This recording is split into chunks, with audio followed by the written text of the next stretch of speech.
off a crossbar, that's going to be a lot of stress on the knee. There's 3 stages of a knee rebuild journey, which we go through: rejuvenate, rebuild, return to sport. Previous 2 videos, Monday and Wednesday, we went through rejuvenate and then we went through rebuild. Now it's going to be more of a return to sport.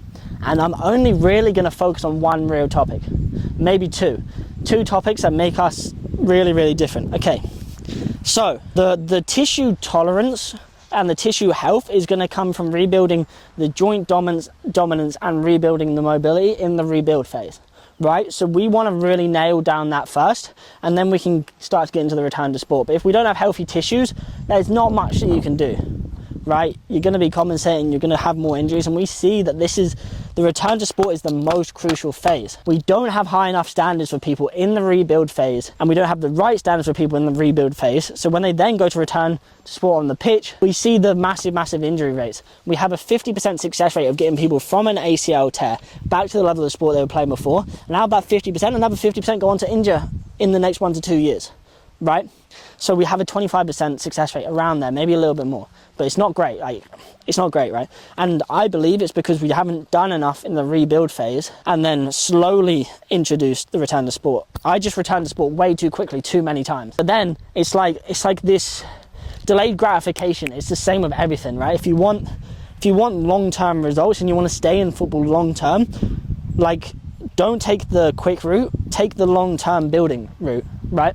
So yes, you could probably return to sport in 9 months, maybe, but you have a higher risk of re-injury, especially if we haven't hit the standards that we want to hit. But people just want to get back to football, just want to play, right? Just take longer. If you take an extra 6 months, you could save yourself another 2 years because of a re-injury, right? If you spend the time doing the right things. And that's what I wish I did.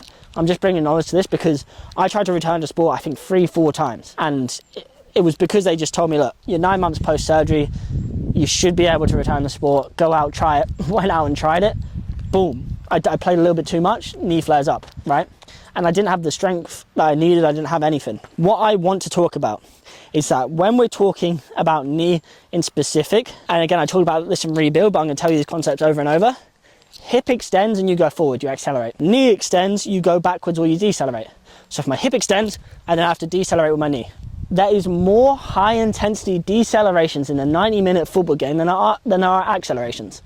But most of the return to sport stuff is doing box jumps, is doing pogos, is doing these stuff that are definitely good, but unbalanced. They're just giving you the ability to produce more force and not be able to absorb it because you're jumping up to a box and then you're stepping down. How about instead of jumping up to a box and then stepping down, is that we jump down from a box and then step up, right? I want to give you a quick example.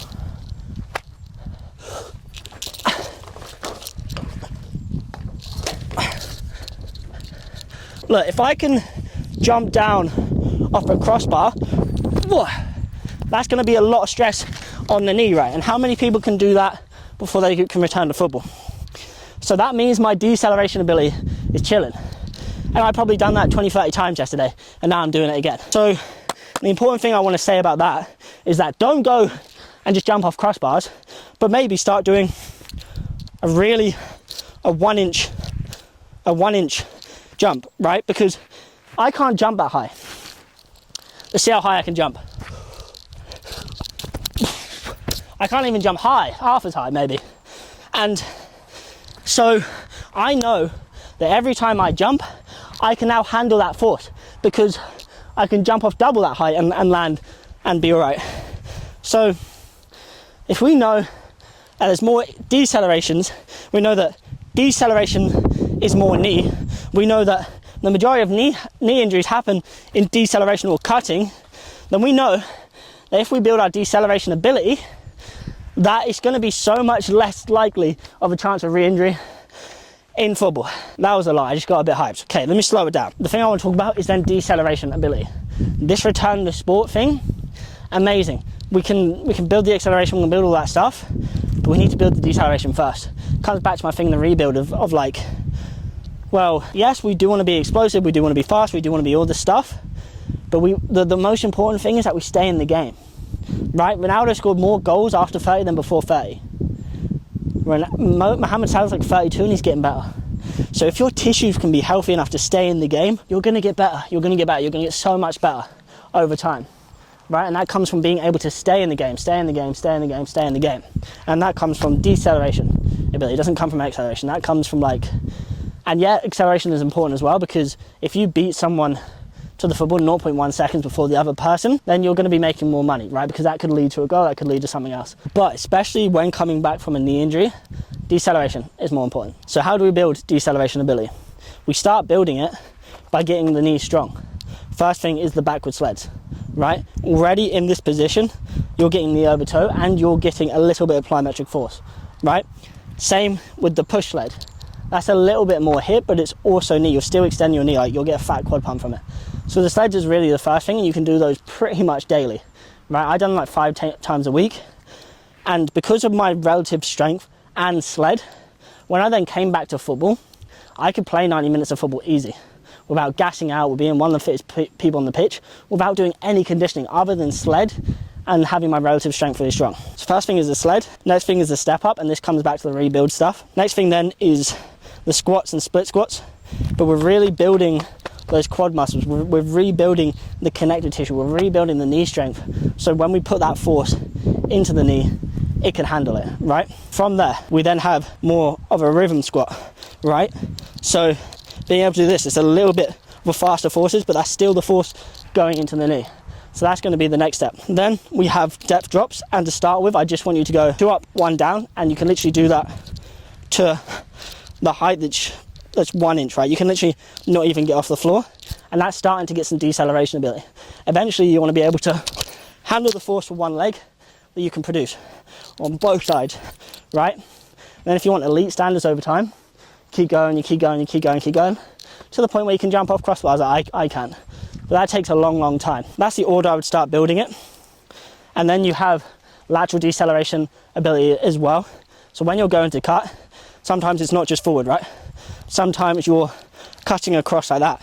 So 2 things for that. You have the lateral knee drill. When you're in here, you're getting those VMOs firing, and then you're pushing off to one side, right? This is going to build the VMOs, it's going to build strength in that position. And then you have stuff like lateral bounds, right? So you have that position, but you can notice that each time I'm doing it, I'm loading into that knee as well, because you can do a lateral bound, but then you can lean forward at the hip, take it in the hip. Then, as well as getting up to max sprints, you can get up to max decels, right? If you can't perform max decelerations and you're going back to football, bruv, you're gonna have to perform a max deceleration in the game. And it's gonna probably hurt you if you haven't prepared for that before, right? So, that's all I want to talk to you about. That's all I want to talk to you about. Deceleration ability. The other people can talk to you about acceleration ability, they can talk to you about explosiveness. I don't want to. Like, obviously with all the stuff I do, I have that stuff as well, right? I can bang out 30 Nordics, so I'm going to be faster in the sprint, right? I've got the seated good morning strength, so again, I'm going to be faster in acceleration. I've got the sled strength, I'm going to be faster in acceleration. But that stuff will come if you spend enough time on the deceleration ability. So, and something I almost forgot, in the rebuild section, that Nordic curl and the hamstring curl, knee flexion strength, super important, right? Cool. Hope that helps. Monday was rejuvenate, Wednesday was rebuild, Friday was return to sport. Just me trying to get out my ideas with a few notes. So I hope it helps. If you want our help to be able to go through these stages, as long as you've been cleared by a physio to be able to strength train, apply for our coaching in the description. We've helped so many people to become more bulletproof. Okay, cool. See you later.